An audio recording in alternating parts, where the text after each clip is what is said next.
I got two things again. Oh. All right. Let's show us what's in the box. Top secret. First one is for Grizz. Oh. What? Hang on. What do we got?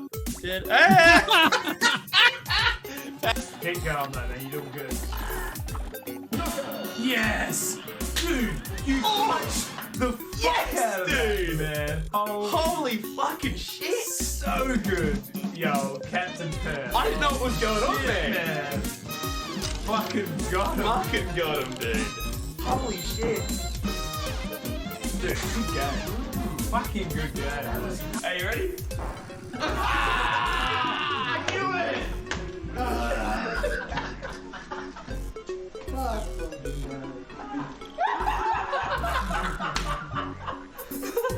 Cap, look at my fish. Oh, wow. My little bite. Ready? Bitch. Always got to steal those kisses from you. Always got to steal those kisses from you.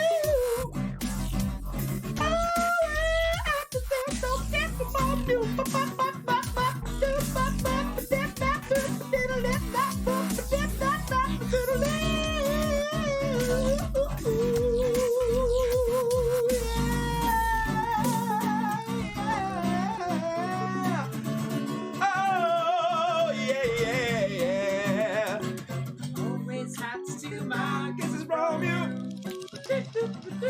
Always have to steal my kisses from you.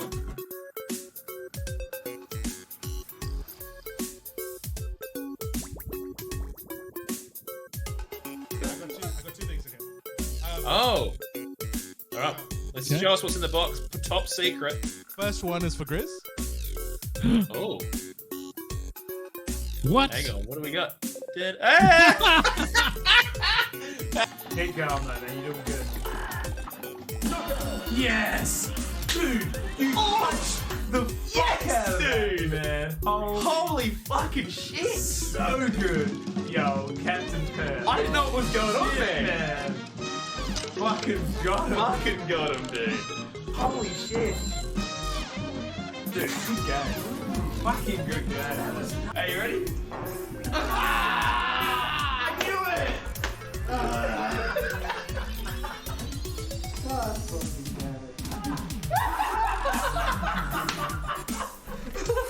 Cap, look at my fish. Oh, wow. My little bite. Ready? Bitch. Always have to steal those kisses from you. Always have to steal those kisses from you.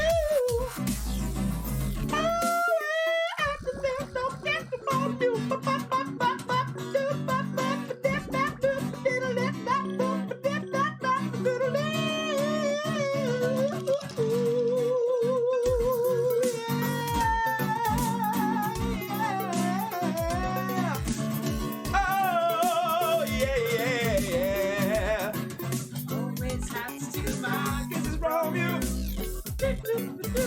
Always have to steal my kisses from you.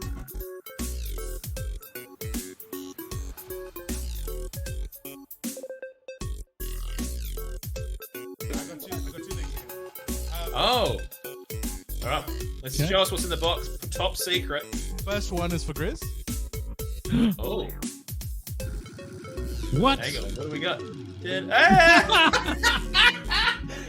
Keep going, though, man. You're doing good. Yes! Dude, you punched the fuck out of that, man. Holy fucking shit! So good. Yo, Captain Pearl. I didn't know what was going on there. Man. Fucking got him. Fucking got him, dude. Holy shit. Dude, good game. Fucking good game. Are you ready? I knew it!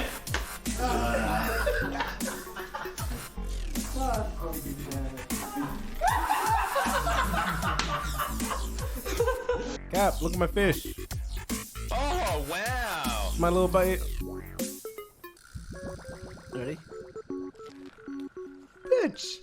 Always have to steal those kisses from you. Always have to steal those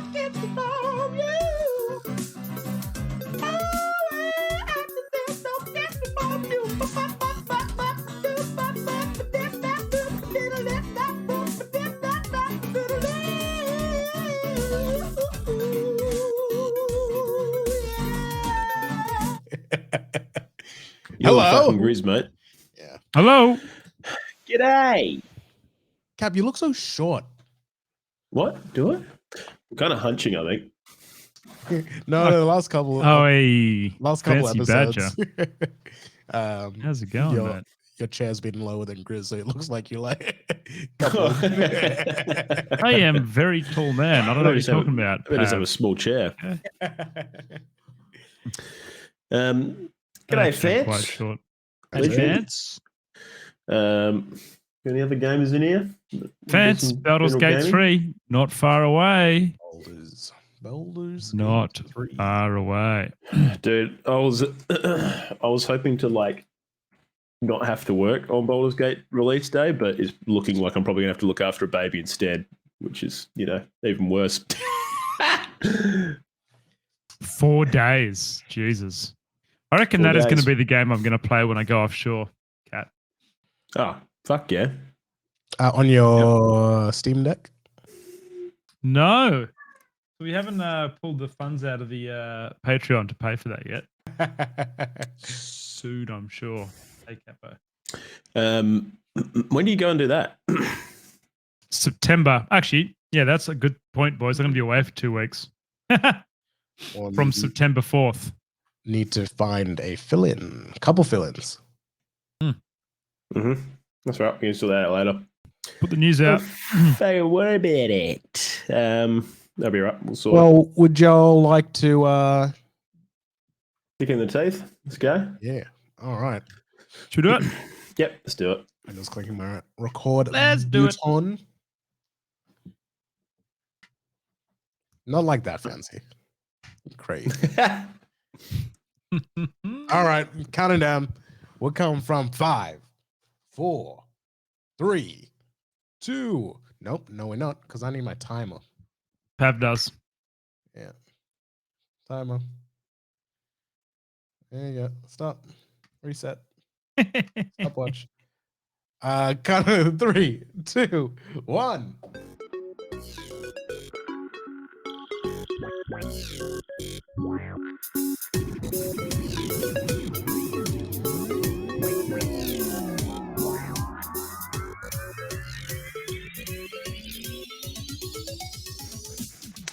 Freaking g'day. How is it going? It is so wonderful to have you here for episode 66 of the Oceanic Gaming Radio Podcast.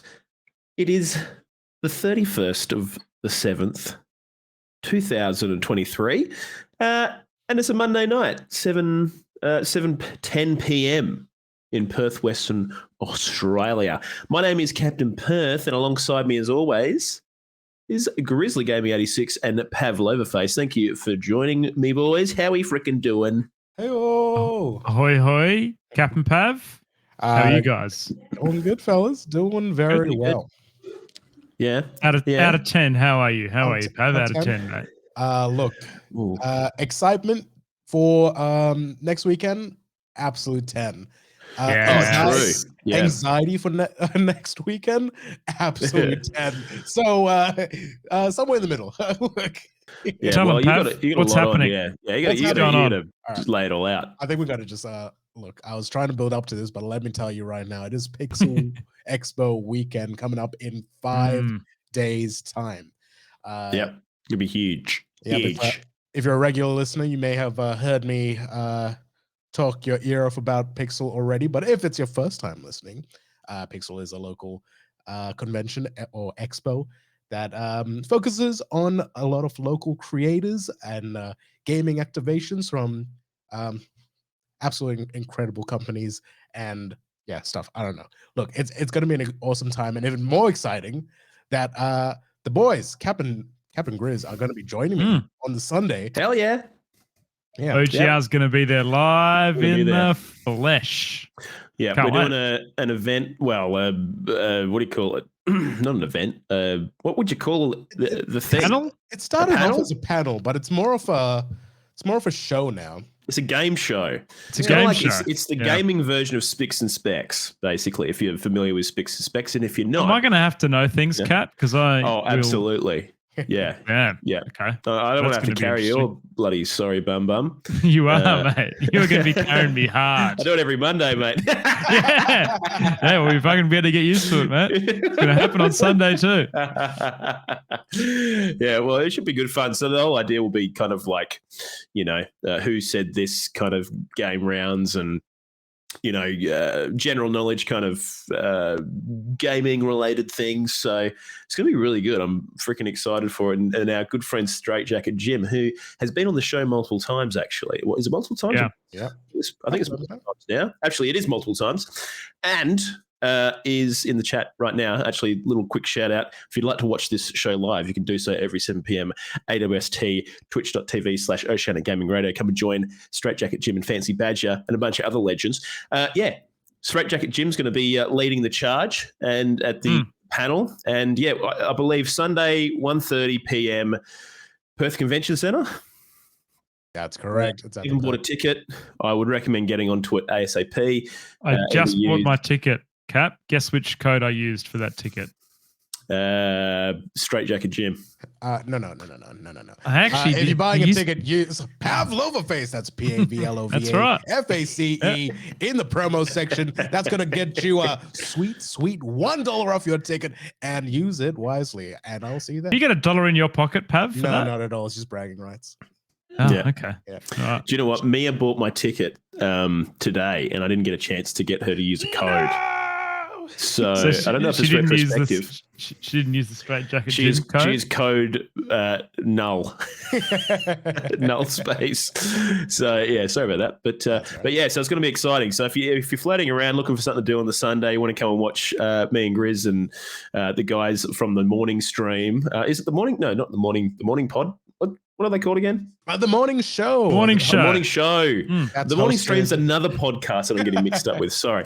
The morning show, another WA cast, bunch of legends, Wraith, and the other guy's name is eluding me. I believe. Yeah. It's a weird name eluding me, Cap. Jeez. But anyway. Yeah. Freaking, mate, you are a dad, aren't you? Yeah. But yeah, so it's going to be awesome. Bit of a head-to-head, toe-to-toe battle. Okay, so yeah. But Pav, what else you been up to, mate? What's news? All right. Well, let me tell you, I've had a big one. Shit, Had a big He's one, done did it ya? again. Hey. They thought he couldn't do it again, but not he did. Not too an exciting of a big one. It was filled with meetings and preparation for a whole bunch of stuff coming up with the Stream Perth group as well as Pixel Expo.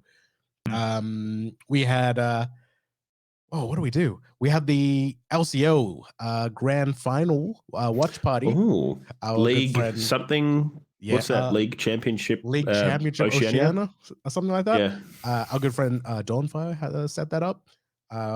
Bloody well job. Dawn Bloody legend. good, yeah, bloody good job. Awesome turnout. Caught up with a bunch of good friends, and I didn't really know what I was watching. I don't play League. What was that year we had like a Pentanet team that was Pet- like, well, I'm pretty that sure we're all going Petanet nuts is still for? in there. are they They're still on- in there? Yeah, they're in this bracket. Okay, yeah, I right. don't know. I don't really know. Championship I don't know. league. League. I think they're in this league. I believe. Yeah. Yeah. I think I don't know if Oceania traditionally does very well on the world stage. No, I don't believe they do. I Yeah. feel like we're just shit at MOBAs in general. Yeah, pretty much. You never see us. no good. Well, actually, you'd say Anna's pretty fucking good, mate. Well, you're right, Cap. The individual talent that is good gets picked up by NA teams and other random Yeah. teams. And EU. It's like, yeah. You are no longer Australian, my friend. Yeah, which is fair. We'd have I mean, you don't want one star player and then the rest just, how you going? But anyway, sorry to derail you, Pav. How was the rest of the LCO? Yeah, it was good. I didn't stick around too long. I didn't really know what I was what I was watching. But it was good to catch up with everyone. Just filled with more meetings. There was a local arts festival, Perth Comic Arts Festival. I saw as well. that. So that was at very cool. the museum. Yeah, that was at the museum. In like a foyer, in like one of the foyer areas. It was like 100, I think about 100 artists. I can't remember, but there was a whole. Damn. The room was flooded with incredible talent. Yeah, got a cheeky commission done, which was always very nice. Way, very Um, nice. Okay, and- just one commission. Only one. There wasn't too many commissions going around because it was more focused on like original comic books. So Yep. people like self-publishing their stuff kind of thing, which is Yep. very Pav, are we going to see more commissions out of the Pixel Expo, mate? Oh yeah, That- and that's I've been saving to like get as many commissions as I can next weekend. Sick, mate. Got my eye on a couple. I've started uploading a few to my Twitch page. If you can head over there and look at some of the digital ones that have been done in the past. Yeah, so rad. How many do you reckon you've gotten done up to this date? Probably about between 60 and 80. Dude, Gee, that is good. crazy. I reckon somewhere around there. You could publish a book. Well, that's what I was doing. I was making like a coffee table book, and I've glued them all That's into dope. Yeah. That is so freaking dope. It's not quite And working. also how I'd insanely like, vain. Well, people keep telling me to put it on my bloody wall. And I was like, that's a far too vain. No, I love it. I just love that level of vainness. It's just so sick. I mean, like walking into your house and like, would you like a coffee? Just sit down and this table if you wouldn't mind. The fucking Pav's like personal commission book. Now, guys, if you do want to see a drawing of Pab's bum cheeks, you can see it on his Twitch page. You can see it. He is in a pineapple tub by the looks. I know the Very people at impressive, home mate. have been waiting for this moment. So, yeah, the floodgates are now going to be opening, I'm sure. Booty. Yeah, the Pav booty. Big time. Oh, well, mate, Pav, I'm glad to hear you had a bloody ripper, mate. That's awesome. Now, Grizz, what about you, mate? How's your week? Actually, I know how your week. Well, half of your weekend was pretty good, but we might save that till how's your gaming going? I've actually had a pretty I feel like it's been leading up to this week for a while, Cap, because this week is I'm going to get wrecked. 10 out of 10 have no spare fucking time to do How much anything. of it was you forgot that you had things on? A little bit, because I just book shit and then I know. I find it, and then I eventually find time to look at my calendar, and it's like somehow it's all lined up that I haven't double booked anything, so that was pretty lucky. Yeah, but it does also mean, but I'm also not sleeping for the next 48 hours. I'm extremely fucking busy. The weekend's going to be the worst, but that's okay. But yeah, apart from that, Cap, I had a really nice weekend, mate, and probably save it for the How's Your Gaming Goal, but I did actually get to go hang out with Cap on Sunday and have a couple of beers and played a particular board game that was fucking incredible. So I'm looking forward to kind of talking through that with you. Yeah, unraveling that and discussing. Yeah, that was a fun day, man. Really enjoyed Such that. a good day, dude. I will say this. We got wrecked in the game we played. We got fucked up. We got wrecked. We played it so well. I played it particularly poorly, but anyway, what do you do? Next time, mate. Yeah, I'll do better next time. It's fine. But apart from that, man, not a whole lot. Back at work today and got thoroughly pumped at work. So been hanging out for tonight to hang out with you guys and relax. Yeah, wicked, mate. Big fan. What about yourself? What about yourself, mate? How's things with you? Well, things have been good. You got a sick child. Really I have a sick child at the moment. He's got conjunctivitis and a cold. So, well, he's coming off the back end of that, but he's on antibiotics and eye drops. And have you ever tried giving eye drops to a 9-month-old? Not fun. I tell you what, that's fucking something I don't recommend. I would imagine it's hard though, is it?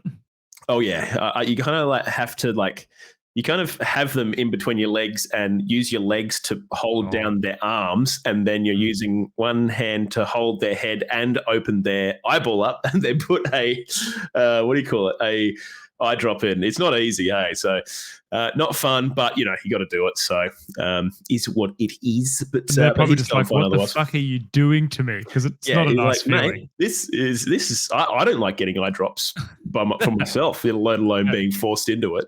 So yeah, he's not particularly stoked with us, but he'll be all right. So he's on antibiotics and that. But other than that, he's so funny. We saw the doctor today, and the doctor's like, he's pretty happy for a little bloke that needs to go on antibiotics and everything else. And I was like, yeah, he's just kind of like this all the time. So, And you know what? That's a good indication of how they're actually feeling from the illness. Because I feel Yeah. like when they're kids, it could look a lot worse than what it is for them. It gets really scary when they do actually start, when your kids are actually, you can see they're really affected and fatigued and everything else. We had quite that a was big last scare with time for Ada. us. Was it? Yeah. And that's Yeah. not nice. But at least it gives you a bit of comfort now that he's not, struggling too hard. Yeah, it's it's kind of it's funny because like he kind of goes from like a bit of a sniffly nose. You think, oh yeah, you'll be right. You go to daycare, mate, whatever. And then and then it's like, oh yeah, maybe we should see a doctor.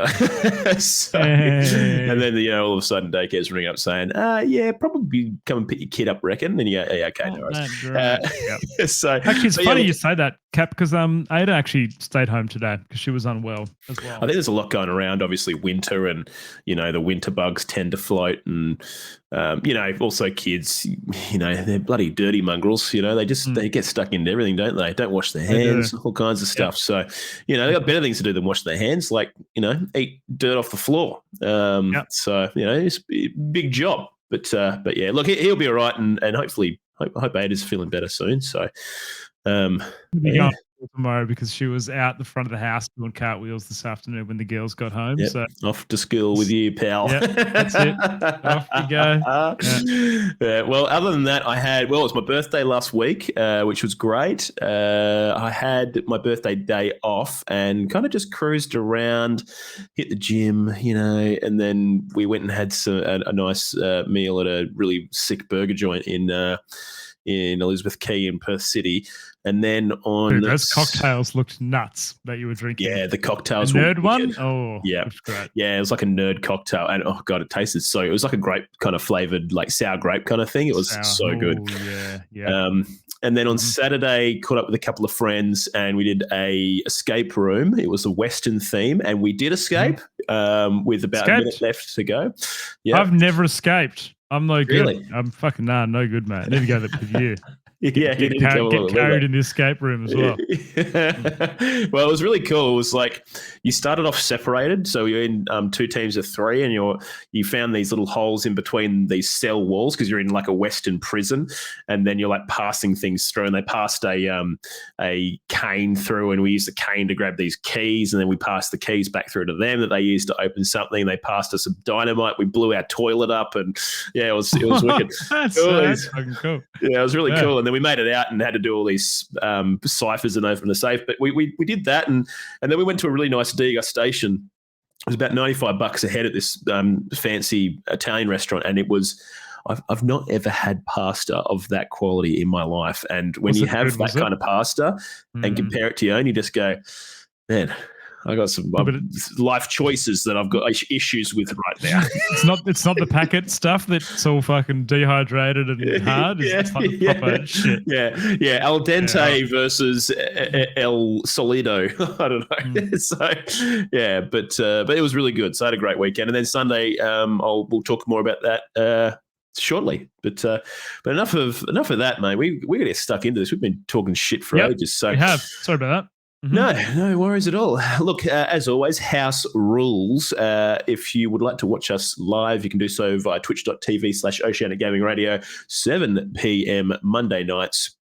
Come join legends such as Daddy Sinuana, Caging Runt, Pavlova Face, who's also here, Straight Jacket Jim, and who else we got in here? Fancy Badges floating around as well. Legends. Come and join them. Say good day. Come and talk a bit of shit. You can also go to ogr.show to find all of our other links, link to our Discord, link to our ongoing podcast episodes if you want to listen to these in your own time. We're also available via Spotify, iTunes, Pocket Casts, the whole lot. Go and search us up, Oceanic Gaming Radio. I'm sure you'll find us. Leave us a review if you wouldn't mind, though. That'd be great. 5 stars, and tell us what you like about the episodes and why is it the part where we play the DJ Francesco stinger. Anyways. But yeah, other than that, just want to say a big thank you to our wonderful Patreons. These are the people that have decided to put their credit card details into our subscription service. We really appreciate you guys big time. Those legends are the following people. We've got Sukai, Moosey, Caging Runt, Sergeant Paul, Lee GD, J-Libs, Brendan, Dan Fantastic, and Strops. guys. Kat, Thank you. Are we able to give them ad free? Is that something we are offering yet soon? Hey, I tell you what, free listeners, you're going to be getting some fucking RAC ads very shortly. Yeah, you guys are copping the ads, all right? Yeah, it's going to be. We're monetizing, baby. The monetization's happening. We've sold out. But yeah, look, we will be having ads injected into our episodes soon, so expect that. But we will be starting offering right now. We're going to yep, have probably business. Yeah, probably this one. I'll see if I can set that live. If not, the next one. But yeah, we probably will be we will be offering ad-free viewing to our Patreons soon. So, yeah, don't worry too much. It'll be easy, Pav. Don't worry. We just upload it to the fucking Patreon. It's easy as 1, 2, 3, Probably done. Should let them know. It's It'll fine. be easy. Yeah, don't worry about it. Everyone else does it. We can do it too, I'm sure. Easy. But yeah, anyways, now what I was going to say, yeah, that's about it. Yeah, anyways, big quest log today. So let's freaking jump in here, Grizzly Game 86. Whew. 4 items. 4 items on the quest log today. 4 quests with a few side quests. I'm just going to jump straight in, Grizz. Armored Core 6 has gotten a gameplay preview last week, a month out from release. And that was actually about a week after it also got a bit of a story, a story preview as well. Have you had a bit of a look at this, Grizz? I did, mate. I did have a bit of a look at this, and what surprised me first is that, well, actually didn't surprise me, but kind of still fucking amazing. This video has amassed 3.2 million views in 5 days.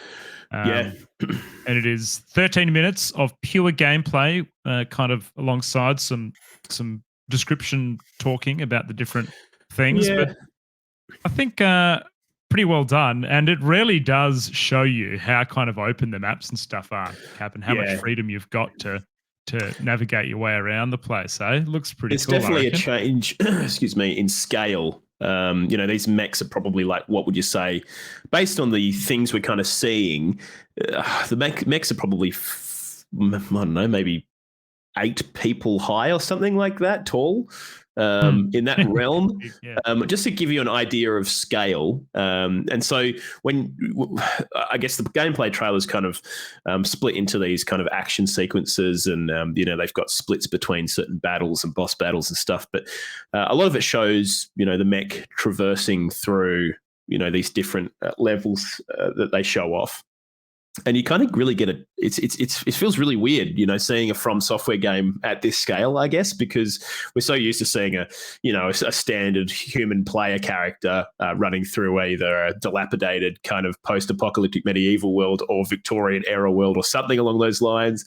But yeah, I don't know. It's just it's very different. The combat is, very different. I did read some previews. So From Software did invite some reviewers and stuff to give the game a bit of a crack. So, Vardy Vidya, your IGNs, nice. Kind of Funny Games, etc., all got a bit of a crack at the game. And they said it feels very different, but it still has some of the hallmark From Software Soulsy kind of flavor to the combat, but don't expect this to feel like Dark Souls is basically the big takeaway from this. What I was saying. Yeah, one thing I did notice, which kind of surprised me a bit, is, and it's kind of the lead up, but you see your mech kind of traversing around and attacking these smaller mechs and slicing them with the sword and things, but taking like no damage, which kind of makes me think, how Dark Souls is very punishing. Any enemy is capable of killing you, and it kind of gave me those vibes around these mechs. Well, I couldn't even figure out which one the freaking health bar was, because there's like 50 million bars on the screen. So I don't really know what's going on in that area. But I know what you mean. It was the player character seemed to be copping a beating a lot of the time, and I couldn't really figure out what was, I guess, just being paid attention to in the HUD. It definitely seems like the middle bar is your stamina, and then you've got certain boosts, and it's reading your different, because you can have up to 4 different weapons at any given time, and I guess a melee weapon if you want to chuck that in there as well.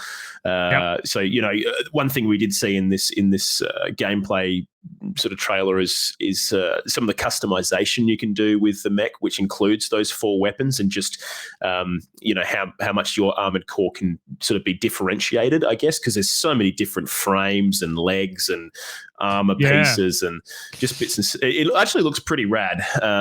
And I kind of regret saying that I didn't want to play this game at all.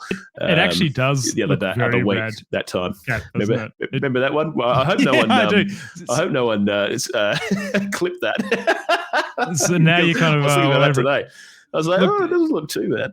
But so let's say each core has 4 weapons, 1 for each arm and shoulder.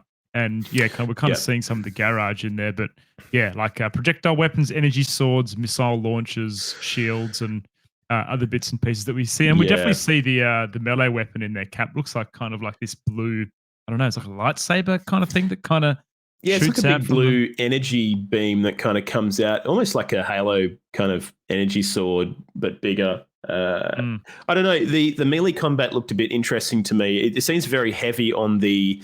Okay, I think the big thing to talk about here is the mobility of your armored core, Gris, because you are strafing a lot, you are moving around a lot, you're sort of zigging and zagging in between combat and different assailants that are shooting all kinds of fucking different things at you, whether it be missiles or bullets or energy lasers or whatever else. So on top of that, you're trying to obviously deal damage yourself. A lot of it seems to be ranged combat with a little bit of melee sort of chucked in there for good measure. So it's very, very ranged heavy in my opinion.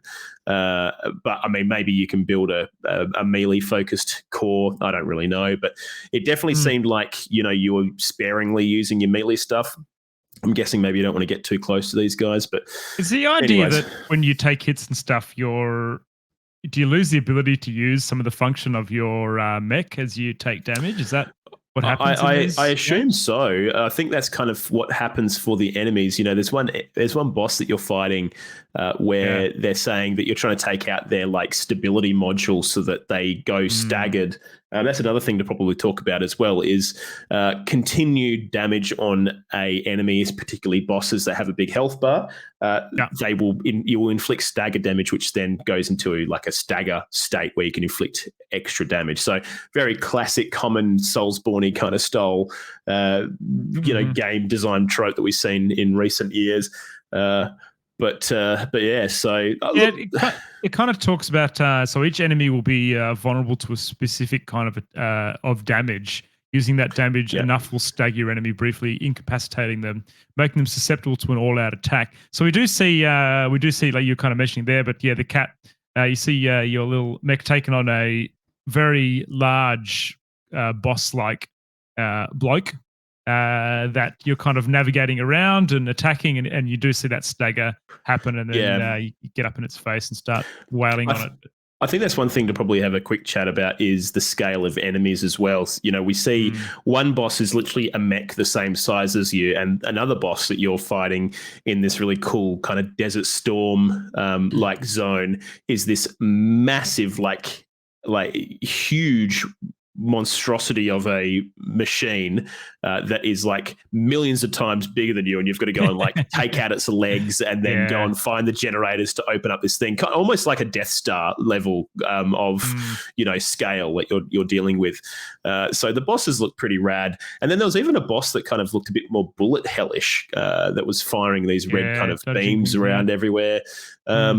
But yeah, I think one thing that FromSoft has always been pretty good at doing, Cap, is almost like simulating a PvP experience. I'm thinking about the hunters in Bloodborne, and even the invaders that come in Dark Souls games as well, where the AI on those are so good and actually makes it feel like you're playing against another player. I just can't help but think that when you're fighting mechs the same size as you, that those battles will be in a similar nature around kind of mitigating damage and everything else. So well, absolutely. I think overall, Grizz, what I saw, it's still very mechy. Obviously, it's a mech game, but maybe kind of skewing more towards the style of mechs that would probably interest me if I was more so into mechs.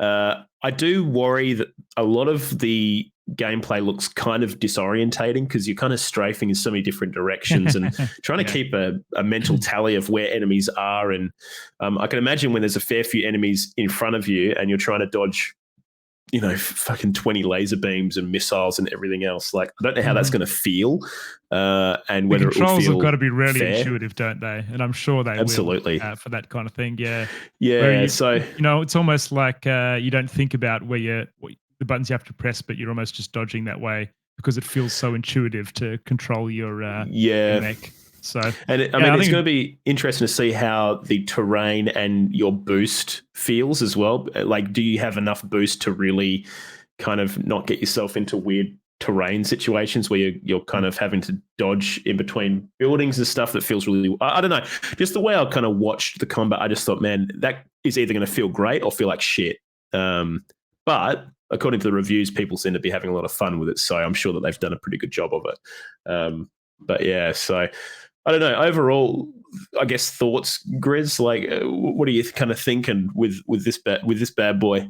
I think this has definitely piqued my interest in the game. And I think it was the way it was delivered, having someone actually speak through quite plainly and describing the different mechanics and what considerations you've got to make as you're traversing the environments. I think compared to what we've seen to date in terms of the gameplay trailers, this is definitely the most appealing one to me. And, I think I'll probably wait for it to release, but I'm not ruling out me playing this game because it does look pretty interesting. I'm kind of in a similar boat. I think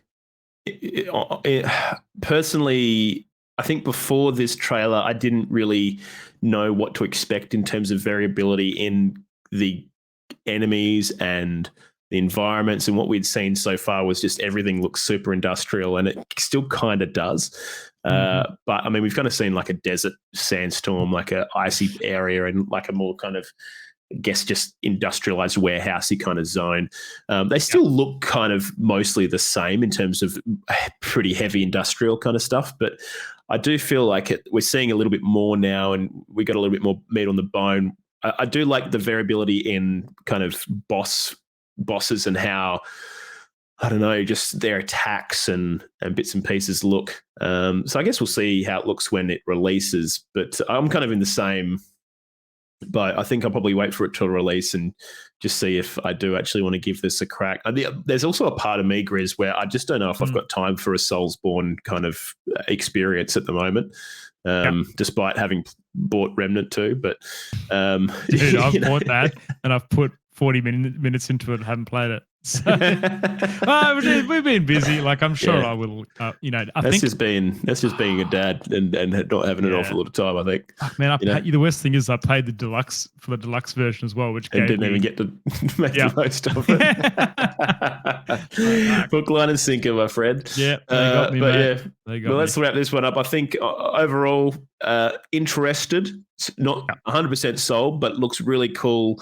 I'm a little bit worried it might feel a little bit disorientating and kind of like you're just strafing left and right for the entire game. But I don't know, that's probably one thing to quickly have a chat about, Grizz, is I think Soulsborne combat generally, your player movement feels a lot more premeditated, and you have to really think about, I'm going to need to dodge to the left for this attack and dodge to the right. Whereas with this, it just kind of felt like to me, I'm just kind of like frantically strafing left and right to dodge missiles at any given moment, and then quite maybe sometimes I'm making that.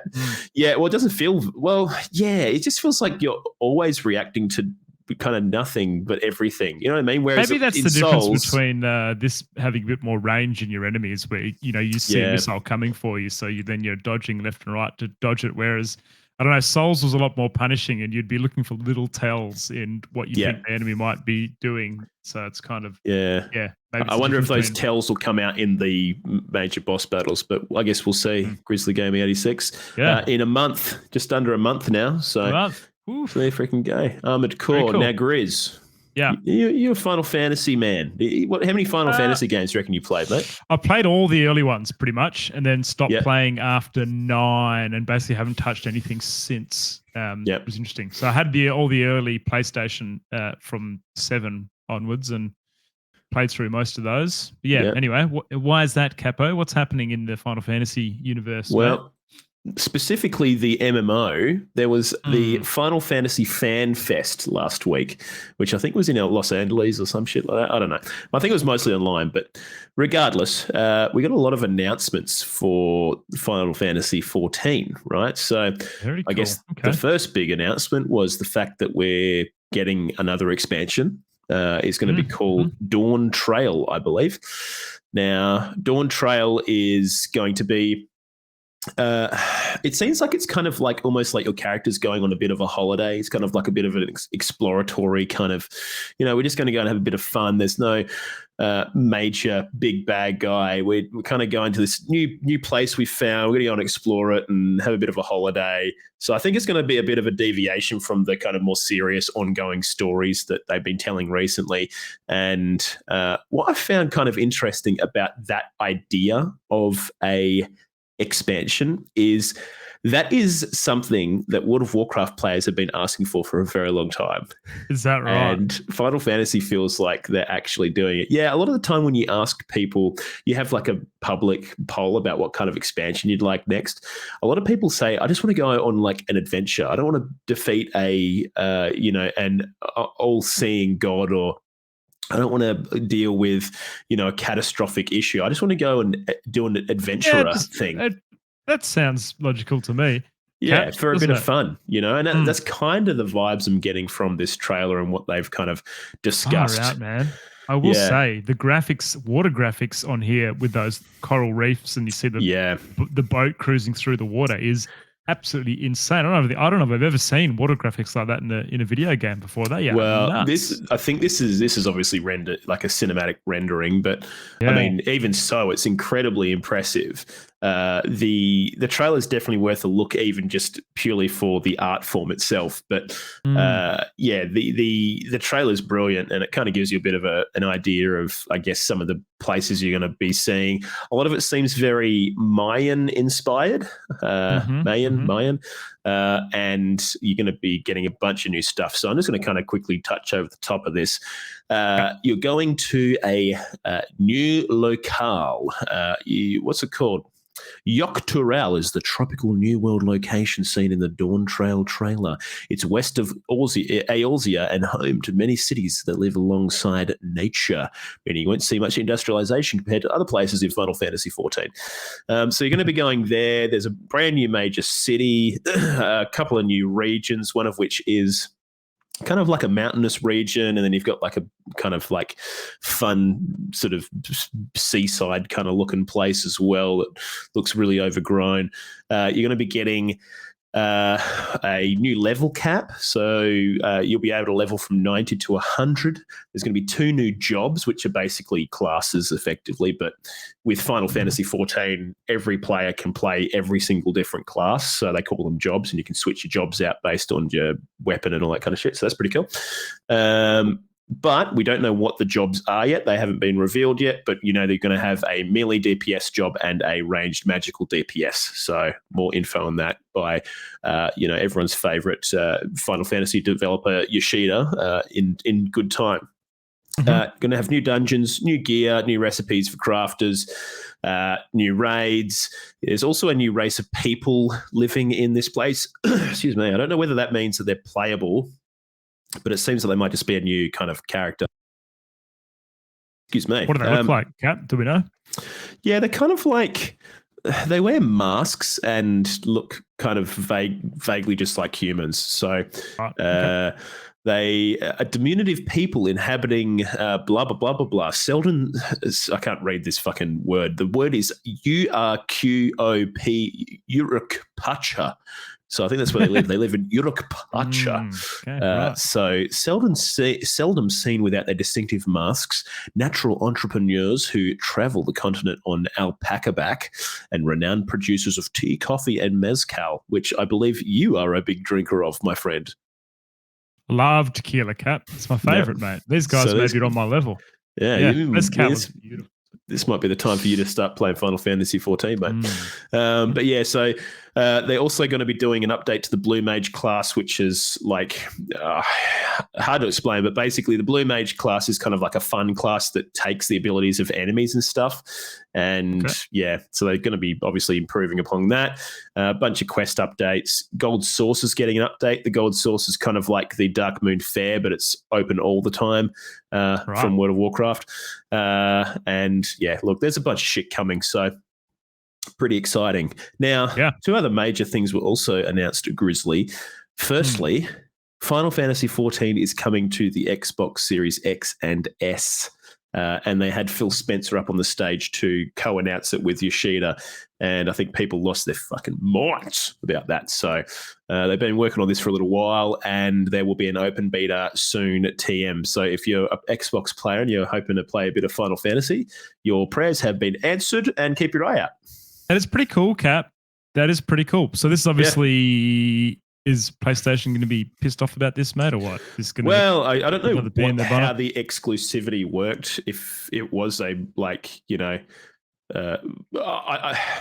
too sure whether it was like formal exclusivity, like you can only have this on PlayStation for a certain amount of time, or whether it was like a hardware limitation.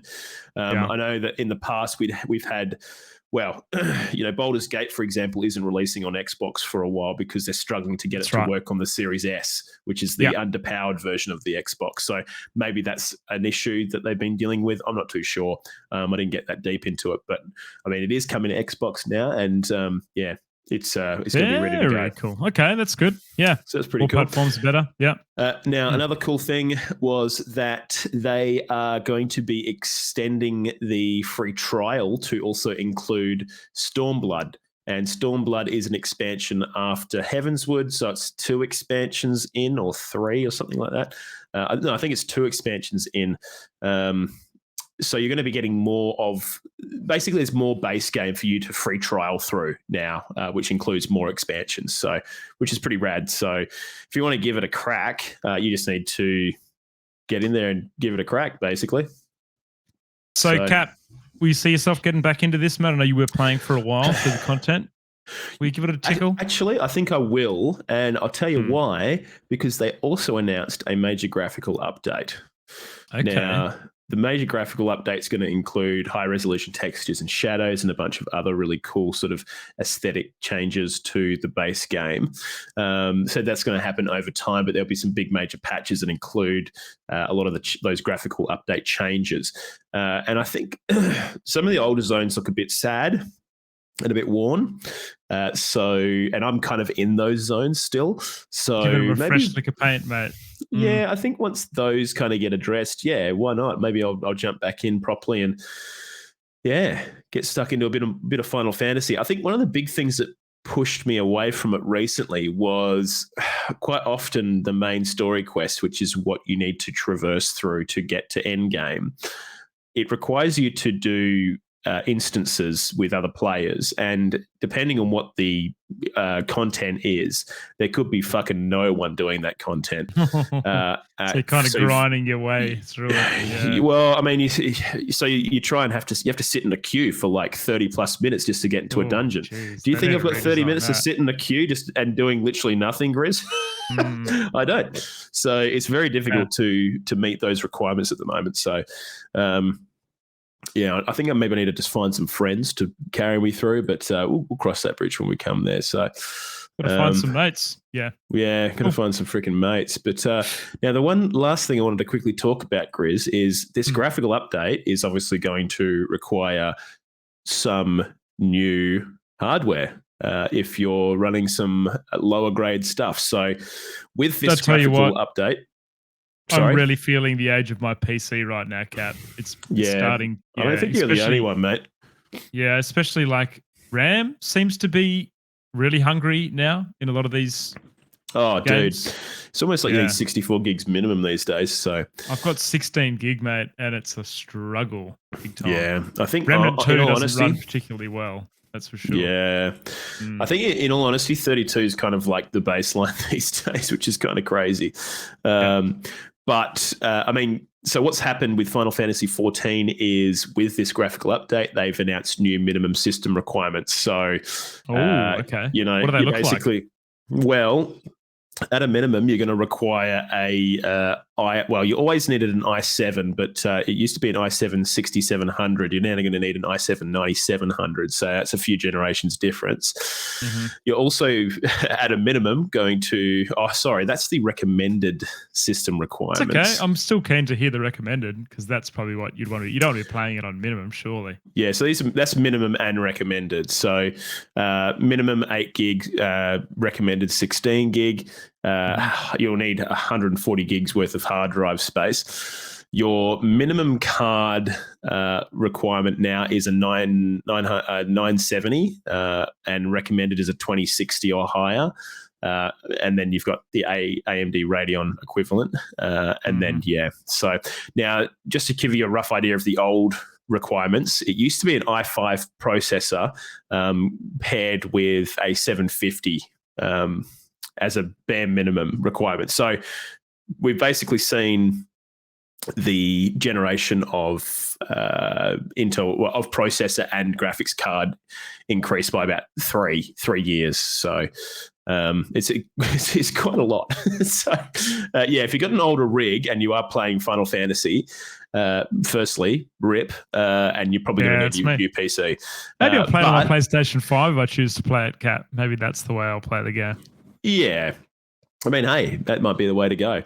Now, Yoshi P, who is the lead developer, kind of game director for this game, he basically said, look, we don't want to force everyone into getting a super high spec PC, but we do think an upgrade of this level is going to help you, obviously enjoy this game, but also you can then play other games, which I think is a kind of nice thing to say in general. Yeah, what a legend. Obviously this is going to help you play our game, but go and enjoy other games. And one thing I like about Yoshi P is he's very upfront about he's saying, look, you don't have to play Final Fantasy every day. Come back to it when you're, when you're not frictioned against it. You don't have to grind yourself against this game, a lot of doesn't other have to be MMOs. your one and only, He said if you burnt out, come back later, and that's one thing I like about Yoshi P. He's just a fucking good dude. So I mean, it obviously sucks that you might have to upgrade your PC, but man,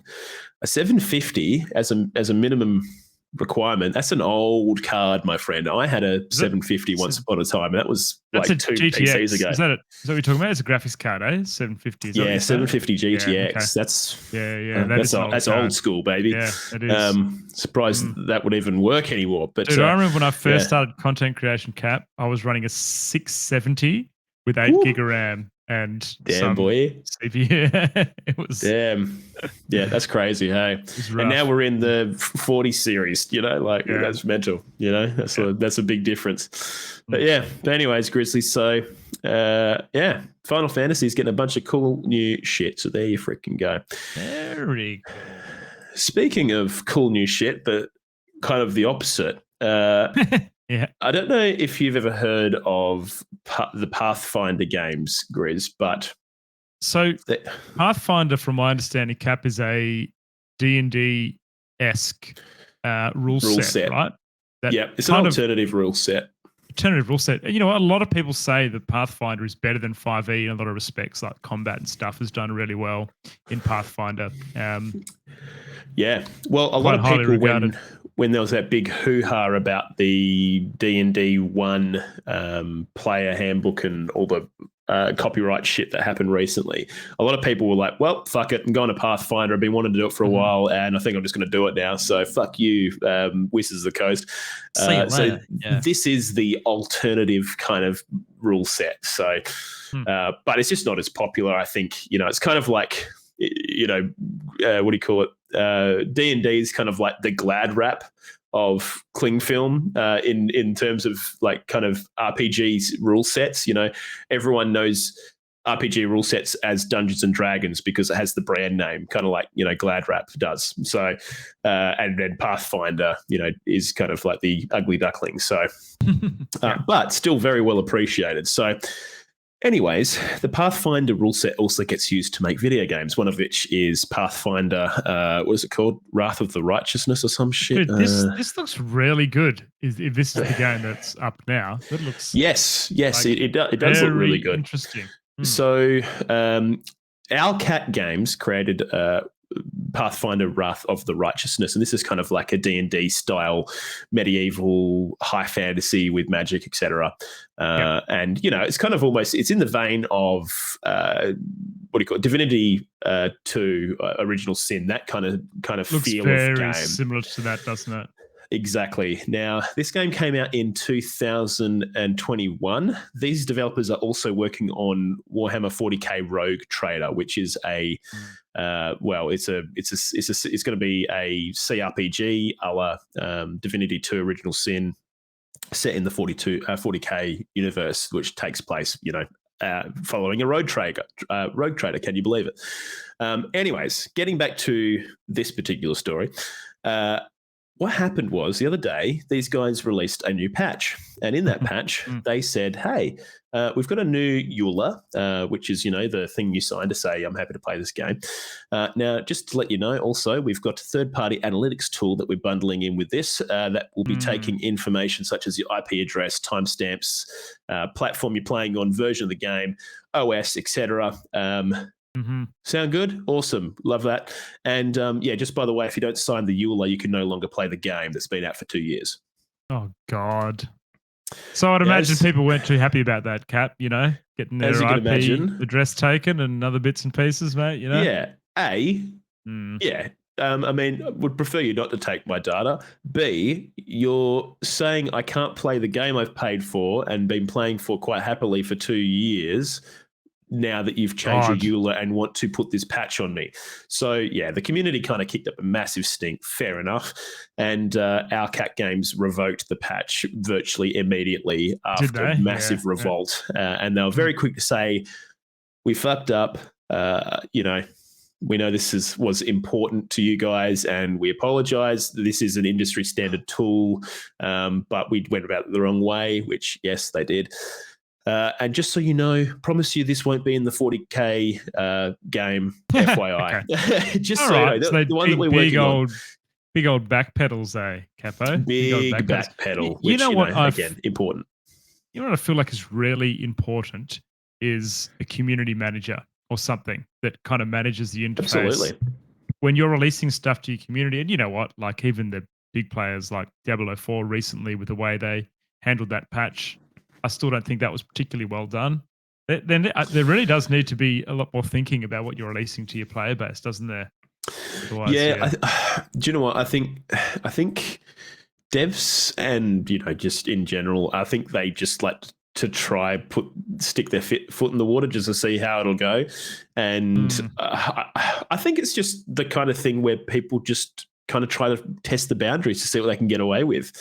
And sometimes, honestly, sometimes bad publicity is not that bad because now that's true. Well, you're aware of this game and you just said it looks pretty cool. You might give that game a crack. I've never seen this game before in my life, and I've just seen it up here and it's got an 8 out of 10 from IGN and it looks right up my alley in terms of a D&D-esque.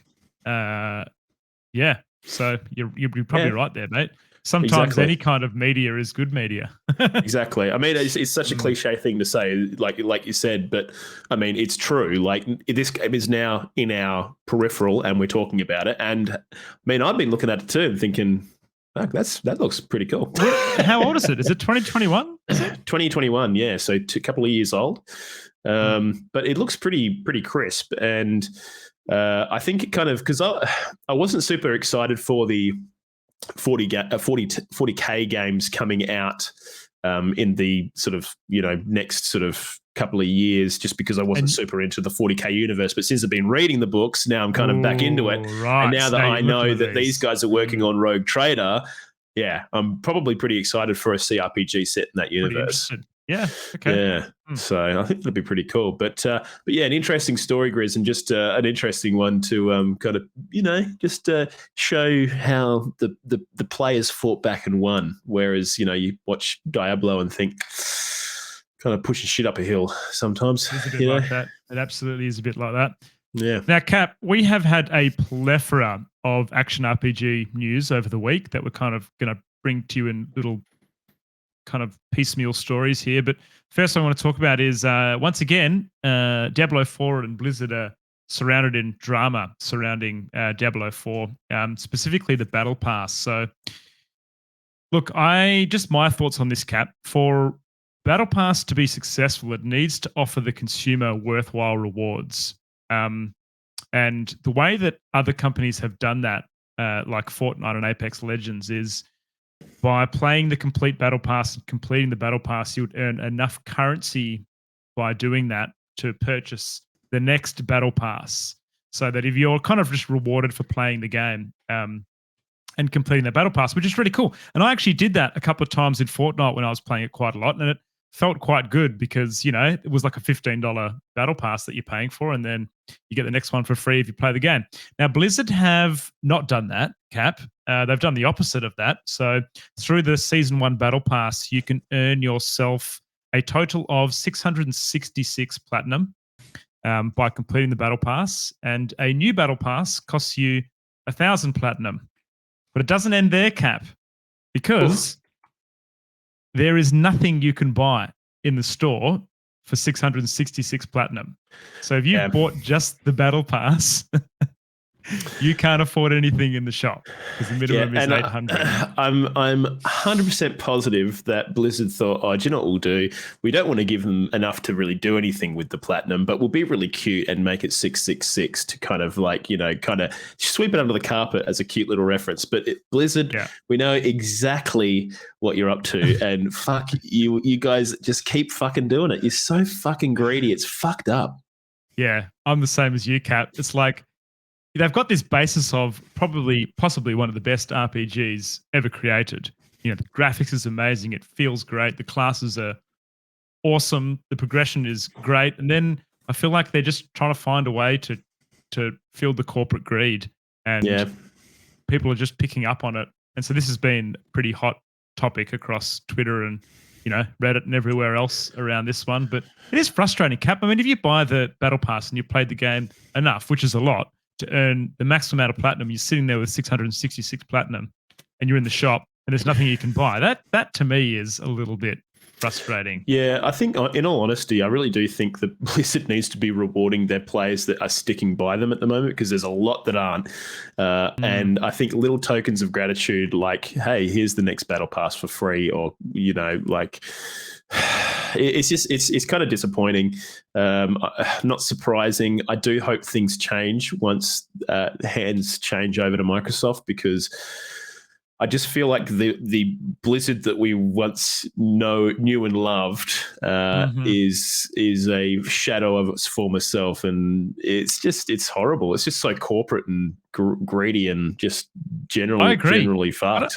I also feel like if they do the right thing, and, you know, if you've got people playing the game and, say, earning the next Battle Pass by completing all the rewards, I mean, if that was me, I'd be far more likely to actually spend money in the shop for a cool cosmetic or something if I'm playing the Battle Pass every season. So I don't know. Yeah. At the moment, it just doesn't feel rewarding to work your way through the Battle Pass, because you know you've got to buy the next one anyway, or you've got to buy any cosmetics in there. Yeah, you're just not really rewarded at all, really, are you? And I think on top of that, like, I just think their monetization model is just really kind of shit. Like, you know, you're paying $20 odd for an armor set, and the armor sets are kind of pretty average. And then on top of this, you're also not really providing much incentive to continue playing the game through, you know, what is, you know, what is the core mechanic of the game, Cap? Like, we've touched on this before, but like, how often are you sitting there, because you're in these 15-man instances, but you're never sitting there looking at someone else's cosmetics they've got on either, you know? So yeah, I think what really sucks though, Grizz, is you know, it's a fairly kind of tried and true strategy for companies to, like you said, include enough currency for, you know, the next Battle Pass in your Battle Pass, or, you know, just not really do a currency at all kind of thing, and then make people buy the next Battle Pass anyway. So I find Blizzard being sneaky like this, just and trying to set their own kind of agenda in terms of how things kind of work. Like, gamers see that. It's almost like they think we're fucking stupid. Of course we can see what you're doing. Like, what are you doing? Like, And I hate it when people insult people's intelligence, and I feel like Blizzard just does it over and over again, and we keep eating the shit off the plate they keep serving us. But we'll get there eventually. We'll get there eventually, and maybe it's a lesson learnt the hard way. Maybe it does take people to stop buying the battle pass, and then we'll see people coming back to paying for it to continually earn the battle pass through playing the game. Who knows, Matt? Yeah. We'll see where it goes. We'll see. We'll see. Look, on other action RPG news, Cap, we have heard from a quite old but quite popular action RPG by the name of Grim Dawn. So Grim Dawn is getting a large patch coming out relatively soon. I'm not sure of the actual date, but 1.2.0 has basically had a blog post written about it. We're getting a lot of changes in that game, which is fucking crazy, Cab, because this game is from 2016. So we're talking a good couple of years now since this has come out. And to a lot of people, this was almost like a bit of a successor to Diablo 2. It was a modernized take on top-down action RPG that felt kind of like a Diablo-like, and you can play it cooperative, and was pretty well received. But also at the end of the blog post, Cap, it has this little snippet here. It says, "As for what is beyond version 1.2.0, now I'm not saying that there might be something more in the future, but maybe I'm saying there is something more in the future." So kind of poking at there's potentially a third expansion, or I don't know, something close. Something else coming. Now, interesting enough, Cap, in that blog post, it also goes to say that there has been a spike in Grim Dawn players on Steam. What a surprise. Yeah. So what do you think that is? That's people I think playing. people looking for an experience that they were hoping to get in Diablo 4 kind of were underwhelmed, and now are trickling into other periphery games such as Grim Dawn and probably Path of Exile. Yeah. Yeah. Crazy, eh? So there you go. I enjoyed Grim Dawn, and I hope to see more content for it. I think I remember one time, Cap, I convinced Pete to buy this game, and he bought it, and then I stopped playing it pretty much as soon as he bought it. So classic. Oh, I love that. Yeah, well, I remember playing classic. this game a while back. I didn't play it for super long, but I remember having quite enjoying my time with it, and I enjoyed the world. I guess it was kind of almost a Bloodborne-ish world from memory. A bit more magical though, but but yeah, really fun game. And I know a lot of people really like what Grim Dawn did with the action RPG formula. And on top of that, I think a lot of the patch notes that came out with the patch they announced, a lot of the things are being addressed that traditionally players have not been stoked with. Can't quite remember off the top of my head what they were, but I think it was things to do with like elite packs and stuff like that, and how you do certain stuff. Loot stuff in there as well. It's crazy they're bringing a large patch like this out, so far into the life of this game, but obviously there's still a pretty dedicated player base to it, and they have brought out a few DLCs throughout the time, so pretty cool. Pretty cool. Absolutely, mate. Absolutely. Loving it. Now, Cap, Path of Exile, mate. You like it? In all honesty, not a big fan of Path of Exile. There's something missing from Path of Exile. It almost seems like it's missing a soul for me. I've never really been able to get into it. I don't know what it is. It's just the... I much preferred Grim Dawn and Diablo. I just felt like I did, yeah. Dude, was it the art style? Because that's kind of what did it for me. The art style. I think it's a mixture of the art style and just the world. I'm not interested in what they're telling me. Yeah. The story. Look, there are a lot of people that absolutely love Path of Exile. They've got a lot of great content creators that live and breathe Path of Exile, and a pretty dedicated fan base. And it is a game by Grinding Gears from New Zealand. But recently, Cap, they held Exile Con, which was a 3-day event held in Auckland, New Zealand, to celebrate all things Path of Exile. Very successful event. So they unveiled details of Path of Exile 2, as well as a mobile game, Cap, Path of Exile Mobile. Whoa. And they actually had playable... you could play both of these games, Path of Exile 2 and the mobile game, once you were there. But, I tell you what, man, like ExileCon fuck, they did a good job of it. So they invited all the content creators, but rather than just having them there as guests, they got them involved in panel discussions. They got them to actually interview the devs. They got them to play Path of Exile 2 live on stage while the dev is sitting there talking to a big room of people, explaining kind of That's the cool. mechanics and kind of how it's happening. So Kriparian was there, and he actually opened ExileCon, which was cool. He's a popular streamer, plays a lot of Hearthstone and other Path of Exile things. But what I really liked, Cap, was so they had someone playing the game live on stage, and they had one of the devs sitting there in an amphitheater talking through the different mechanics. And as he was playing, he played through basically one whole part of the game, and he was explaining the different abilities and how this kind of worked. And I'll go through some of the changes in Path of Exile 2 in a second, but it was just really refreshing because you could tell they weren't hiding anything. The game was, as it was played, the guy died to the first boss, and everyone was just like kind of like laughing. And Yeah. it was a very, the people that were there are obviously really invested in Path of Exile. So it was Absolutely. just pretty well. To me, just to interject before you go into some of the changes, I think this is probably a very well timed and good move on their part for Grinding Gears, because the more recent expansions that they released for Path of Exile 1 was very poorly received and was almost a Blizzard-esque fucking move from Grinding Gears. So from memory, they changed a bunch of things that people were not stoked with, and everyone spat the dummies. So about time they kind of went, hey, here's what you got looking forward to, and we're going to change some of the stuff, which, good. Definitely feel like they didn't. Remember, we talked about this on the episode a while back, but they made a bunch of changes that community wasn't happy about, and the state of Path of Exile was in a pretty rocky place. But you know what? I honestly think that right now, for them to have ExileCon is almost the perfect timing, because we're seeing a lot of drama surrounding Diablo 4 right now, and tanking on Metacritic and everything else, and then them holding this convention to show off Path of Exile 2 is pretty interesting. It's a shame it's not ready, but I agree. Yeah, it is a shame it's not ready. But I guess the first big thing from this convention, and something that a lot of people didn't know, is that Path of Exile 2 will be a standalone game from Path of Exile 1. So that means that they will actually keep bringing out the seasons for Path of Exile 1 that you can play. The seasons will be different between the two games.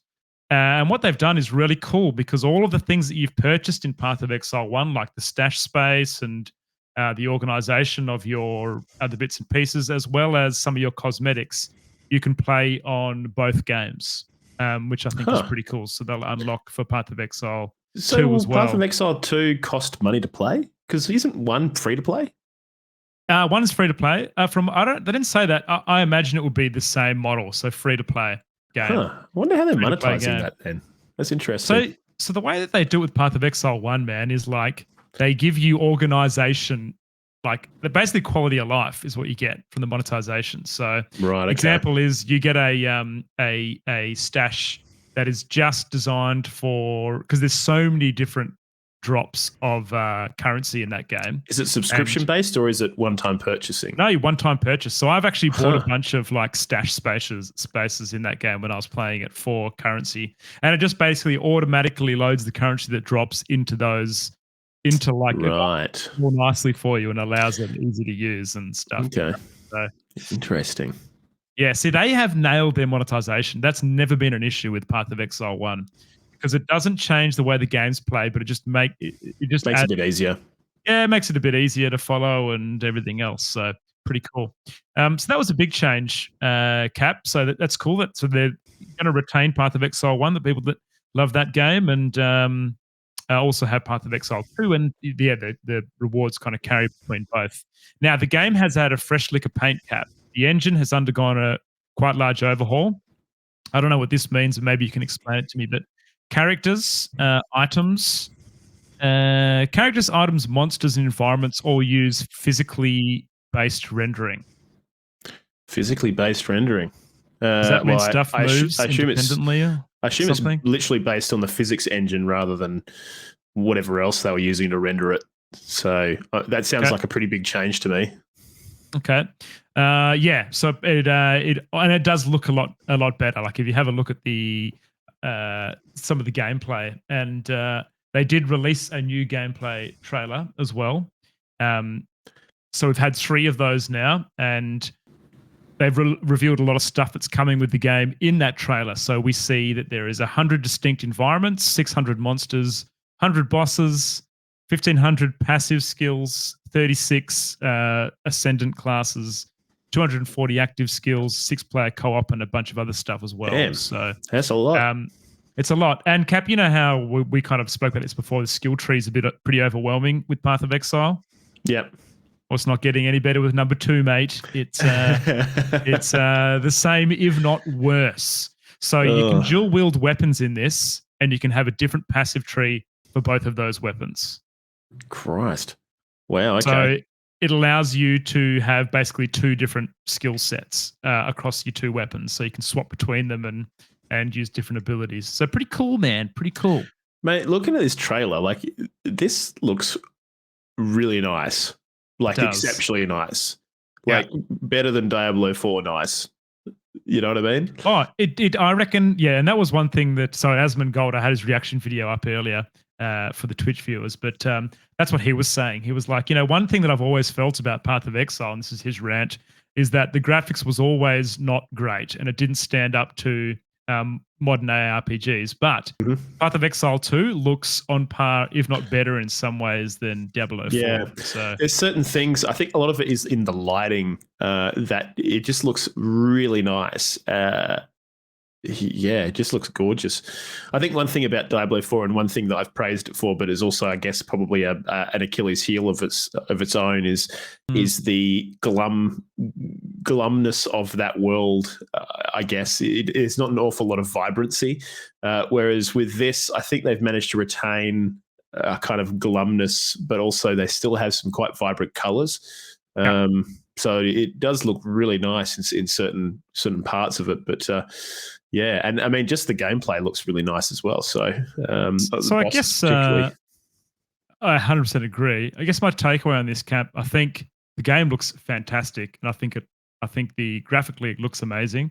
And the devs were, one thing that I noticed throughout the whole thing is they just seem so proud to be talking about this game, and the content creators are also pretty excited about it. And that kind of definitely builds a bit of hype about the game. I guess one concern that I do have, one thing that I feel like Path of Exile didn't have, not that I'm a lore guy, but the story never really pulled me in at all. Whereas, same. And I do hope that maybe that's something that's stronger in Path of Exile 2, but I guess we'll see. Yeah, I guth we'll find out. I don't know. It looks really nice. I had something to say about it, but I can't remember what I was going to say. Doesn't matter too much, mate. But yeah, Path of Exile. I guess we'll give it a crack. I love the way they did ExileCon 2, Cap. I think they did a really good job of that. 3 days of releasing stuff. Unfortunately, I don't have a lot of information on the mobile game because I didn't look into it, but I'm assuming it's probably maybe a cash grab for that. It must be. It must be difficult to, like, I don't know how big Grinding Gears are, but I mean, they must be obviously reasonably large to be able to work on a sequel and mobile game simultaneously to a live service game that they're maintaining. Like, it must be a pretty, like, crazy, like, setup and dev house to be able to kind of work on all that simultaneously. It just must be the amount of work that would go into kind of maintain that work output would be hectic. So, yeah, kudos to them, I guess, and good on them for kind of addressing some of the player feedback that sort of happened recently. But yeah, I'm actually. This looks really good. I'll definitely give this a crack, especially if it's freaking free to play again. Like, yeah, Christ, absolutely. Imagine just picking it up. Yeah, exactly, mate. Absolutely. Yeah. I've tried to have that take with Path of Exile a number of times, and I install it and I play it for about 5 or 6 hours and then just lose interest. But yeah, give it a go, mate. Looks pretty good. You keep asking me when is it releasing? I actually don't know. I can probably give that a quick Google. But, Google. It's got to be soon, surely. It would have to be soon. Especially, I mean, this particular trailer looks insanely fleshed out. So I would think June 7th, 2024, Cap, apparently. Okay. So they've got a while yet. That's the closed beta. So Okay. yeah, that's a while away, mate. A little while away.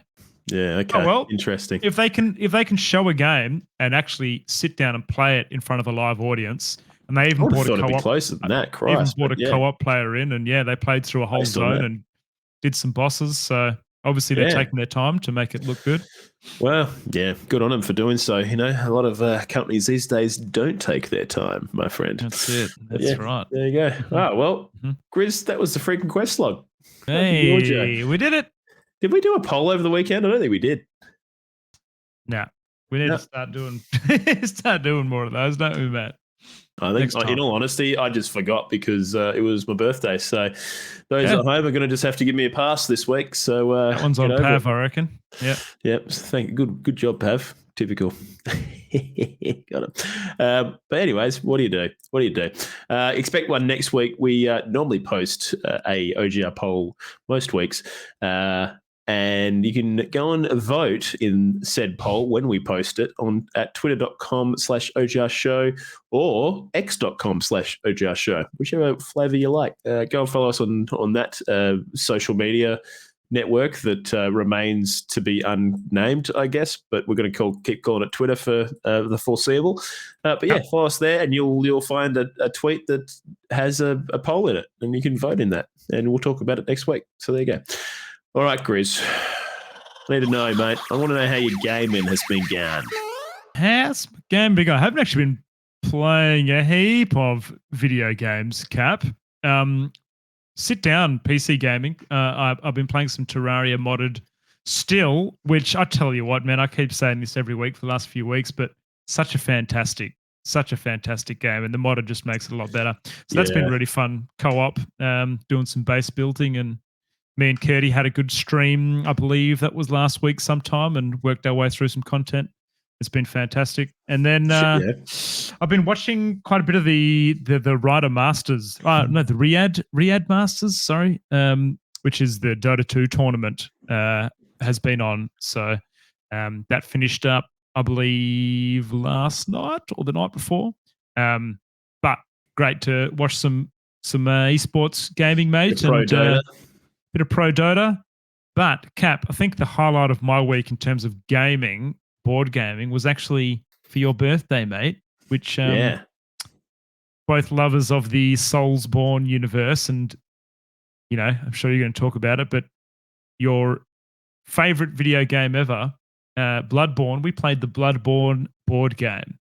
Yeah, which exactly is fucking awesome. And I just would love to, we talked about it, maybe we go to Bali for a month and just, you know, escape and just play this game for a month. And Dude, kind I of reckon the way it'd be sick. It would be so good, man. And I reckon, dude, the content will take a while to get through.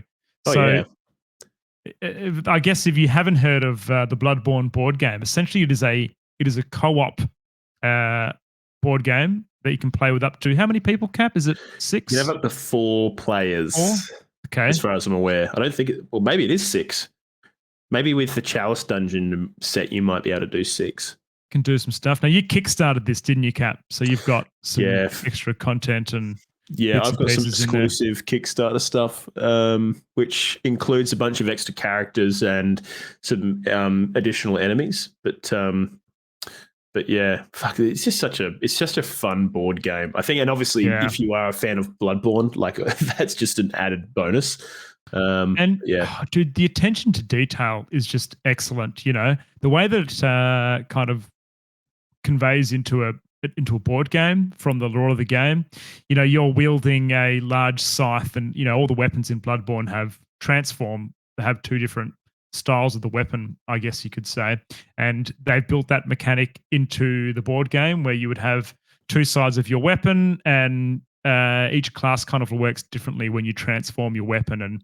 And so you might have something that is a bit slower on one side but deals more damage, and just a very well designed game. But I guess in terms of the core mechanics, so basically you're 3 hunters, and you enter into like a different situation or a campaign, so to speak, and you start and you slowly reveal more of the map as you progress your way through. And you have a turn, and you can move in that turn. You can attack other actions and bits and pieces. But it kind of works on similar to the Soulsborne games, where after everyone has a turn, time kind of ticks along on almost on a dial, and once it goes through a full progress of is it the development of the moon, Cap, in Bloodborne? Is that what it is? It's the blood moon, pretty or something? much. Yeah, the blood moon's kind of moving along. All the monsters reset that you've killed. So everything resets, regardless of what you're doing. You might be fighting a guy. Quick. Oh man, it's fucking brutal. But yeah, Cap, anything to add, mate? We lost, didn't we? We lost miserably. It's a pretty tough game. It's all based on. I mean, there is some random elements to it in terms of what kind of you basically build the map out and you're exploring the map by spending your action cards. You get 3 each turn. Those can be spent on movement, attacking, etc., defending. But you're building out the map, which is kind of random based on what tiles you're pulling up. And, depending on how you want to play the game, certain enemies will kind of show up, and those can be random. Their move sets are also varied into 2 different sets, which can, randomize the game a little bit more. So there's elements of randomness, but there's also a fair bit of player choice and action. There's no dice involved. It's a lot of thinking about how you might be able to use what you've got to get the best outcome, which I really like about the board game. And the characters all do play quite differently. They reward you for using different cards in different ways, Yeah, but it's interesting. One note that you were mentioning, Kat, but in the rule book, it kind of says something like, if you're trying to make a decision or you can't figure out a rule, the rule is that the one that is worse for the player is the correct ruling. Yeah, the rule is called intelligent and cruel. Intelligent and cruel, yeah. If you're in a situation where multiple options are available and you have to choose the one that's worse for you, because the enemy would probably do that. Yeah. So, and then a lot of times that completely fucks you over. Like it fucked us over yesterday. Cap's the very first turn in the game, he walked into this room and just got one hit by an enemy. Literally. Fucking nothing you could do. But you're dead. Which is so fucking Bloodborne, isn't it? Yeah, exactly. It was literally just getting clomped on the head. But yeah, it's just one of those games where you're trying to balance ensuring that you're spending as much of your action doing as much as possible per turn, because you're running out of time to do stuff to finish your chapter in the campaign, to move on to the next chapter of the campaign. So you're always thinking, how can I maximize the amount of shit getting done now? And sometimes you over maximize to the point where you can't defend, or you get yourself into a shitty position. Yeah, exactly right. And then sometimes things just do not work out well, like for me. So but yeah, awesome board game. I'm probably going to pick up the expansions at some point because they're not too expensive. So I think there's 3 extra expansions. And I've got everything else. So it'll be the full freaking set, baby. But yeah, we'll give that a crack sometime soon, and continue on our merry way. Now, Cap, we do have Baldur's Gate 3 dropping in less than a week. So yes. I dare say we'll be talking about that maybe next week if we find time. But I think so, my friend. I'm definitely going to try and find some time over the weekend to play it, maybe even Friday. It does come out Friday midnight for us Australians.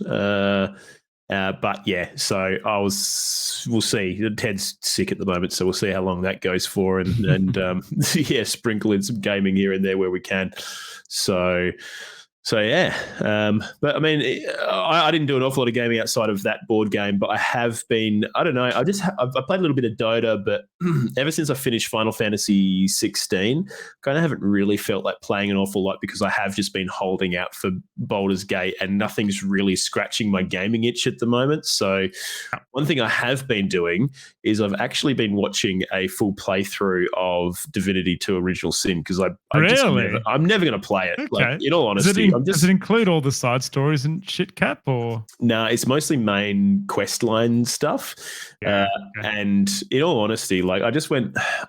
I'd love to know how this game ends. and I'm just not going to finish it. I'm never going to finish it.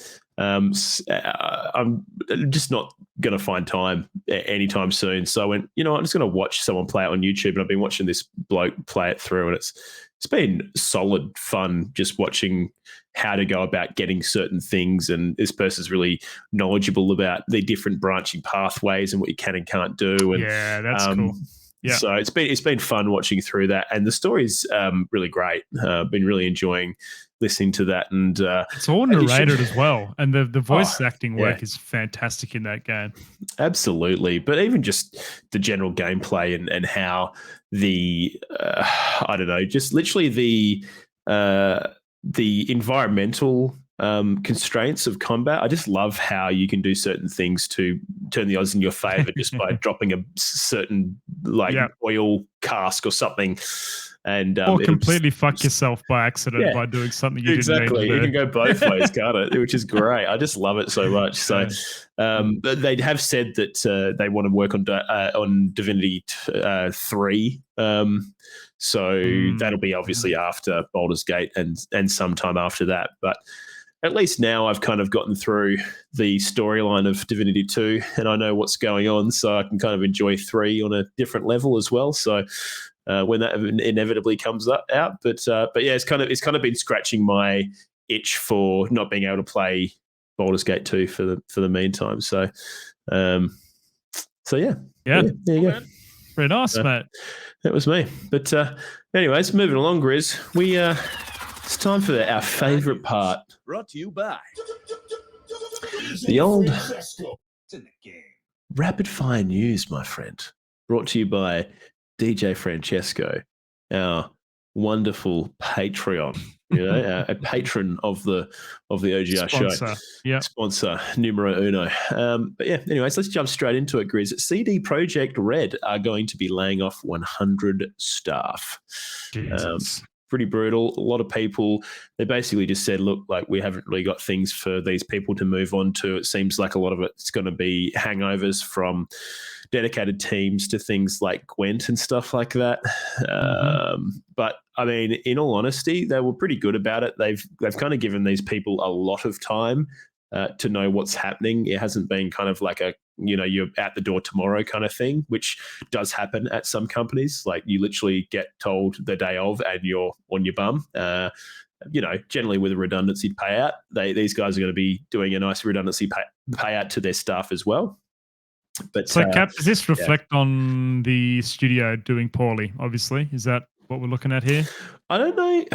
In all honesty, I think it kind of marks that some of their IPs haven't done amazingly. I think Gwent didn't do too well. I think Cyberpunk went okay, but I think just in terms of their project management, I'm guessing that they just have 100 spots they don't really know what to do with at the moment. They've got a lot of shit in the works with, spin-off Witcher stuff and new Cyberpunk game and some other bits and pieces, but it's just, I think it's just one of those things where they've kind of got themselves into a bit of a pickle with overstaffing and they don't know what to do with these people. And so, I think The Witcher 3 was really hot for them, seriously hot. And I think it was huge, wasn't it? They must have grown a lot off the back of that, and then I think big time really had the success since. I think they've just had that stagnation. And in all honesty, how long is it going to be till we see another CD Projekt Red game? And so they're going to have to be paying these people in the interim. And, if they're overstaffed, it's a pretty big overhead. Well, 100 seems like a lot, Cap. I don't know, but that's 100's a lot of. You're right. It's a lot. But I mean, if you've got a dev house of, 1,000, it's, this is approximately 9% of its staff. So they have roughly 1,000 staff at the moment. So, yeah. Anyway, I mean, look, it totally sucks. But I mean, one thing you can give CD Projekt Red kudos for is for giving them plenty of warning to the point where, they've said they've given them a fair few months to try and find something else, basically, and keep them on until then. And then they're also giving them a fairly reasonable payout. So, cool. Good of them. All right. Being looked after, mate. Hey, Kat, Jonathan Kimball Simmons, the American actor, been in many films like Whiplash. Actually, have you seen Whiplash, Cap? Out of curiosity. No, I haven't seen Whiplash. No. That's the drummer one, and there is some amazing drumming in that movie. Like some of the best drumming you'll see in TV. That sounds really familiar, actually. He plays the orchestrator. Is that what you call it? Like does timing and stuff. Yeah. And he's a fucking prick in that movie. He's such a He's bastard. also the news guy, news report. He's like the head of the newspaper in fucking Spider-Man with Tobey Maguire and shit. J.K. Simmons, yeah. Anyway, Cap, he is voice acting Omni-Man in Mortal Kombat 1, which is pretty cool. Omni-Man. So, yeah, and if you don't know who Omni-Man is, it's like, Omni-Man has been in a serious amount of memes since, and it's like the one where it's like he's like standing over his son who's like been beaten to death, and he's just like, think. So you'll know the meme when you see it. You'll know the meme when you see it. He's basically just like the world's shittest dad. But yeah. So, anyways, cool, very cool. Now, Grizz, some freaking mad lad, freaking legend, has completely rebuilt Simpsons Hit and Run in the Unreal Engine 5. But you won't be able to play it. Sorry, why? Why can't I play it, Cap? Why? You can't play it because it's probably very much, almost certainly is copyright material and a big issue. Does it look amazing wicked. Or what? Yeah, it looks wicked, dude. Right. Yeah, it looks really good. It still has that kind of like Simpsons Hit and Run kind of, Play-Doh plasticine-y kind of look. But in the new engine, like, just little things look really nice and it plays really nice with a nice frame rate. And yeah, it just looks cool. So someone's completely rebuilt that. And I think they've done a fucking stellar effort there. So fucking well done. Cat, Ubisoft continues to disappoint by doing a few things. Firstly, cancelling 3 unannounced games, delaying Skull and Bones, which was that, I think it's kind of like the pirate adventure, Sea of Thieves, it's like the pirate sea combat part of Assassin's Creed Black Flag as a game. As a service. So yeah. And also cancelling, actually this game was pretty good, Cat, but Immortals Phoenix Rising was kind of like a take on a battle royale using magic and whatever else, and had a pretty active player base for number 1. Apparently quite a good game. Yeah, it's basically like Breath of the Wild and that style, and people likened it to Breath of the Wild, and some people even said it was as good in some aspects. Wow. So the sequel's no longer happening, is that right, Cap? It's gone. The sequel is no longer happening, which is a bit of a shame because, it was praised. I swear we had another cull earlier, Cap, from Ubisoft earlier in the year around IPs of different games and... I think that was the unannounced games that you were talking about earlier. Those were announced early in the year. There was 3 unannounced things that were culled, and we don't know what they were, but they're probably a Tom Clancy game, I'd say, and they're probably an Assassin's Creed game, and what's funny? It was probably a Splinter Cell game. When we looked at Skull and Bones, did the old classic where I was like, "Fuck yeah, this looks hell good," and you're like, "This looks like shit," and you're usually on the money with those types of things. What was that game that you picked that was bad, Cap? Redfall. I was like, this looks fucked. Yeah. And everyone was like, God, give it a bit of time, Capo. I was like, no, it's fucking shit. It was shit. It was. Yeah. There you go. Now, Grizz, the PS5 has surpassed 40 million units sold. That's a lot of units. That's a big unit.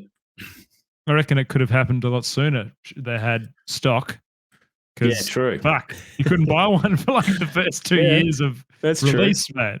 I managed to cop one through sheer luck. I had a mate who accidentally bought 2, and he's like, "Oh shit, do you want this other one?" And I was like, "Yes, I do." Good. Yeah, no, I had to wait a while. The missus pre-ordered a controller by accident, not a console. So that was pretty good. Hey, this PS5 is really cheap. Well, you only want a $79.95 deposit. Okay, very cool. Dang, not bad. It's pretty good. So 40 million units sold. That is huge. So, Cap, Star Wars Outlaw devs are committing to making a 300-hour unfinishable RPG. What do they mean, unfinishable? Well, I think they just kind of like point this. So, do you know what? I actually think this is a very sneaky jab at Baldur's Gate. Yeah, absolutely. Because I think like some of the things that have been coming out from Baldur's Gate is like there's fucking 17,000 freaking endings, which that sounds scary, and the game's certainly going to be huge.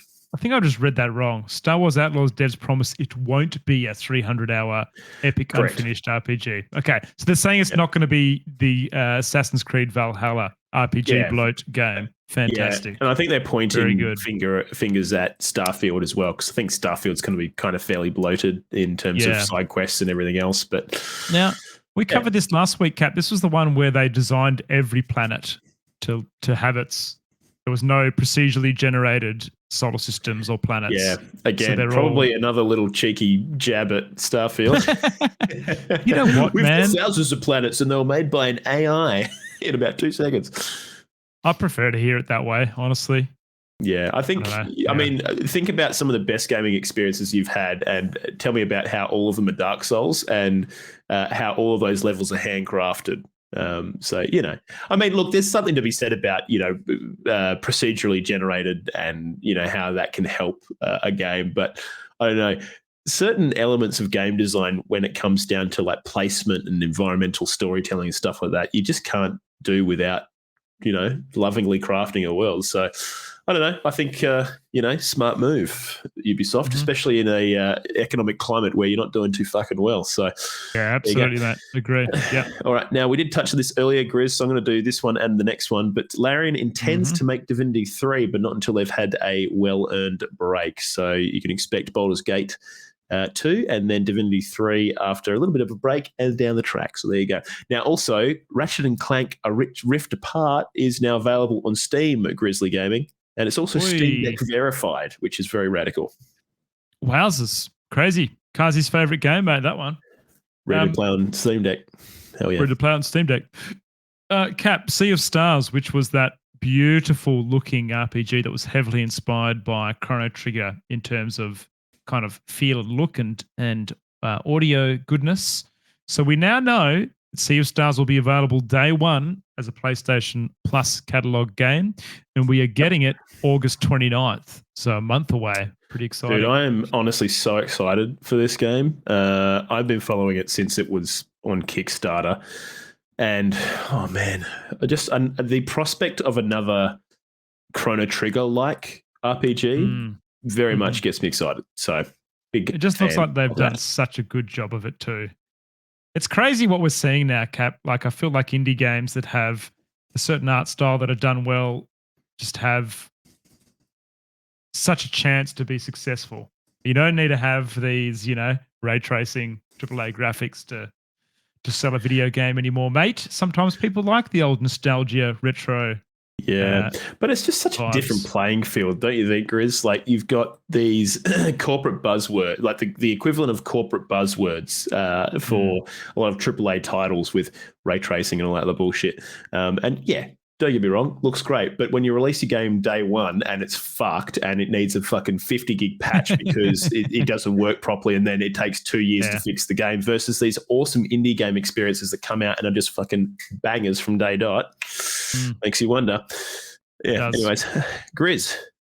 Yeah. Talking about indie games, and this is not an indie game. Right. Pikmin 4, their sales in Japan have exceeded the first week sales of all 3 games combined. The first 3 games. Out. I've actually noticed a lot of people on my Twitch playing it, mate. Loving it. Yeah. Well, Straight Jacket Jim's playing it. So it must be good. There you go. Because Jim only plays good games. It's amazing. Yeah. Yep. So there you go. But yeah, anyways. Cap, ESRB asked the FTC to approve facial recognition age verification for video games. So if you're a little kid wanting to play a M15, MA15 Soulsborne game, well, fucking good luck to you. Your time is out, caging runt. That fucking baby face is going to be getting you nowhere, pal. Hasbulla will be pissed off about this one, Cap. That's for sure. Yeah, no shit. Yeah, so I don't know. This seems fucked. Actually, I don't like this at all. So I hope that doesn't go through because I don't like the idea of having to facially be recognised. Just degen gamers, and you see like a picture of yourself in your fucking virtually. So yeah, a bit scary. Now, Grizz, final rapid fire. Your PlayStation Plus monthly games are PGA Golf 2023 and Dreams, which was that weird kind of like, it was almost like what do you call it? Like a freaking Sackboy. I can't remember what they called that. Anyway, it's just like a kind of build your own thing game. Oh yeah, that's interesting. Yeah. Okay. Yeah. And Death's Door, which is a great Zelda-like kind of indie game. It's kind of in the same vein as Tunic. Yeah, it looks very Tunic-like, doesn't it? Looking at that. Yeah, brilliant game. I finished that when I was on holiday a little while ago. Okay. Yeah, before Ted was born. But yeah, it's a cracker. So those are your games. So really, really good. Just to kind of go on what Dreams actually is. Dreams is an extraordinary, ever-expanding game universe from the award-winning Media Molecule creators of Little Big Planet and Tearaway, where you discover community-made games from around the world and learn to make your own. The latest evolution of the studio's play, create, share maxim. Dreams gives you the opportunity to unleash your creativity. So yeah, it's kind of a game where you just make things like games, and there's a lot of things. People that recreate other games in Dreams using the Dreams toolset, like Fall Guys and stuff. Actually, that just reminds me, I've completely forgot to tell you about this. Final Fantasy 14 is getting a fucking Fall Guys collab.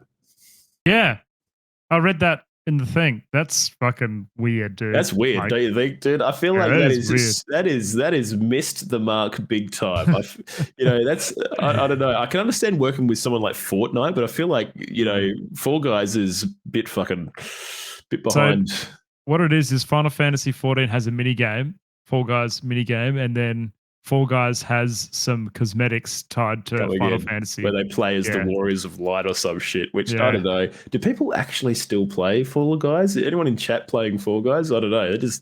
When I found that out, I was just like, I don't know. It was kind of like the loot box thing to me. I was like, are people still using loot boxes?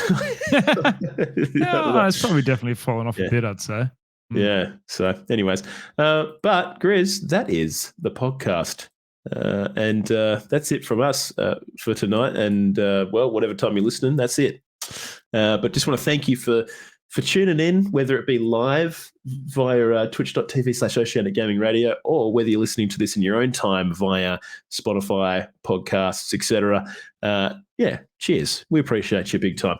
If you could give us a cheeky review on your platform of choice, that would be wonderful if you have the possibility to do so. Otherwise, if you want to find a link, whether it be Discord, our Twitch, our Patreon, you want to pay us some money, go to ogr.show and you'll find a link there. We've also got a Twitter, twitter.com/ogrshow. Go and check that out. We'll be posting a link, poll every week, except last week. And every now and then we do miss them, but don't worry about it. But sometimes, anyways, only natural cat. Yeah. Oh, exactly. We're not perfect human beings. Me and Grizz are. It's just Pav that's the problem. So, kidding. Love you, Pav. Love you. All right. Anyways, that's it from us. Love you guys heaps. Take care, and we'll see you guys next week on the Oceanic Gaming Radio Podcast. Cheers, legends.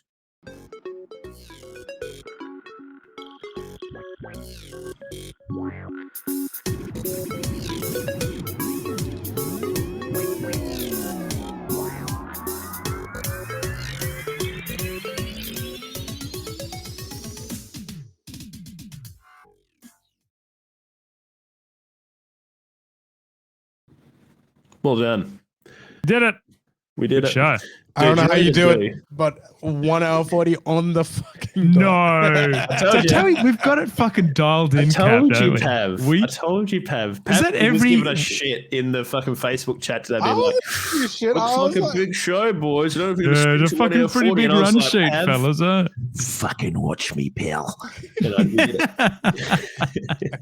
We've got it down to a fine art now, Cap, don't we? A fine art. Yeah, 1 hour 40. Classic. We know how much shit to talk between the stories to just push it out to that 1 hour 40. Yeah, I just feel like we kind of, I don't know, we just naturally, it's like a feel. We've got that feel now. It's great. One thing I was going to say, actually, we need to fucking get a clip of that story last week where Grizz thought that all gaming devices moving forward, we're going to have fucking ever-ready batteries. That's I was listening to the podcast and I found that so funny. You thought they were going to have fucking triple A's.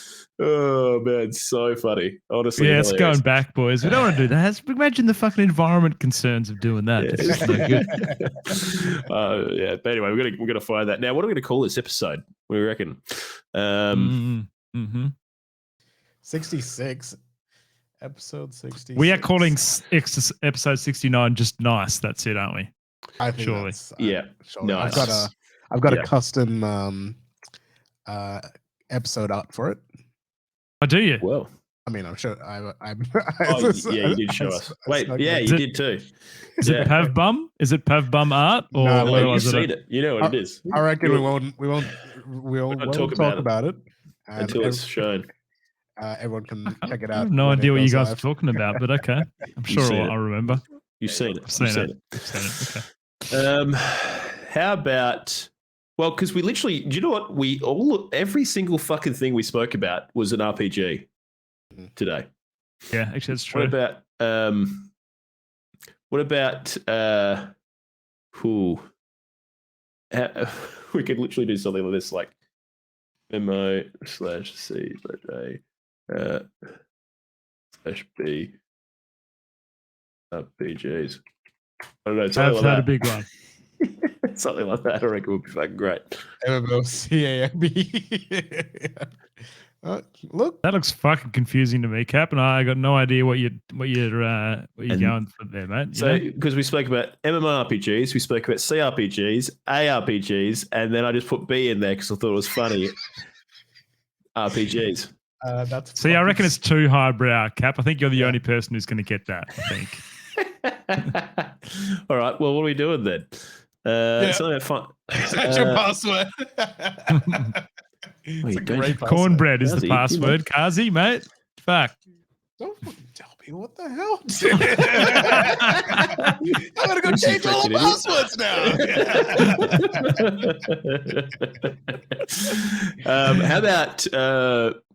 How about From Software are meching a new game? I don't know. Yeah, that'll do, mate. That's good. Yeah, let's do that. It's like a fucking. Yeah. Okay. What do you mech of this new game? Yeah. Can we write that down? What do you make of this new game? Like that? Capitalize the mech to emphasize the hilarious. From Software mech a game. From Software mech a new game. I'm gonna be honest, this is probably our weakest title in a while, but this is fine. Yeah, I know. Oh, fuck it. It's fine. Raid targets, folks. Well, we've got Rafe on, or Raid target- we did Rafe a week last week or the week before. Okay, hang on. We can do another one because we're in the lead up to collab with them. Yep. Wanna Yeah. lock it in? Is he actually there this time? Because we rated him when during a break last time. I Yeah, haven't he's there. checked. I think so. He's on there. He's up and about. He's up and The about. Rafe WA. Do it. What's he playing? No. What is? Is he Oh yeah, he playing? is there. He is there. You want to Doing whack it some in? crafting. Oh, that's right. He's Oh doing. man, he's craft- making Lego. He's in the craft makers. Dude, he's actually got fucking Pixel Expo stuff up on his screen. We need to do that. A bit fucking late now. Good fucking late now. Classic. We've talked about it for every episode, so it's fine. Exactly. for a few weeks. Have I spelled this wrong? I guess we'll find out. Do it. Did it right. Is that Love it. Flock, yeah. Give it a whirl. Give it a whirl. All right. Are we fucking off? Peace out, legends. We're fucking. Bye bye. Bye. Good job.